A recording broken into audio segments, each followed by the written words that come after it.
बाटो डोरी कालो लामो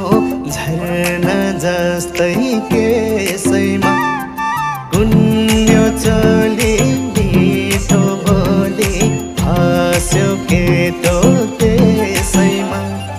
हो रे भाइ लौना नि यस्तो भएमा किन